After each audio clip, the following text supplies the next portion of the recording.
Saudi ജയിലിൽ കഴിയുന്ന കോഴിക്കോട് കോടമ്പുഴ സ്വദേശി അബ്ദുൾ റഹീമിന്റെ മോചനം സംബന്ധിച്ച് കേസ് പരിഗണിക്കുന്നത് വീണ്ടും മാറ്റിവെച്ചു. റിയാദിലെ ക്രിമിനൽ കോടതി ഇത് 5ാം തവണയാണ് കേസ് മാറ്റിവെക്കുന്നത്.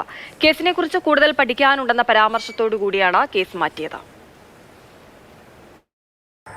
കോഴിക്കോട് കോഴമ്പുഴ സ്വദേശി അബ്ദുൾ റഹീമിന്റെ കേസ് ജനുവരി 15-ന് വീണ്ടും പരിഗണിക്കും. ഇന്ന് റിയാദ് ക്രിമിനൽ കോടതിയിൽ രാവിലെ 11:30-ന് വാദം തുടങ്ങിയെങ്കിലും പൂർത്തിയായില്ല. നേരത്തെ ഒക്ടോബർ 21, നവംബർ 11, ഡിസംബർ 8, ഡിസംബർ 12 എന്നിങ്ങനെയാണ് കേസ് പരിഗണിച്ചിരുന്നത്. പല കേസുകളും ഇതുപോലെ സൗദിയിൽ മാറ്റിവെക്കാറുണ്ട്. റഹീമിന്റെ കേസ് കൂടുതലായി പഠിക്കണം എന്നാണ് കോടതി പറഞ്ഞിരിക്കുന്നത്. പലതവണ കേസ് മാറ്റിവെച്ച കാര്യം റഹീമിന്റെ വക്കീൽ കോടതിയുടെ ശ്രദ്ധയിൽ കൊണ്ടുവന്നപ്പോൾ ഇത് കോടതിയുടെ തീരുമാനമാണ് എന്നാണ് ജഡ്ജി പറഞ്ഞത്. കേസ് ജനുവരി 15-ന് വീണ്ടും പരിഗണിക്കും.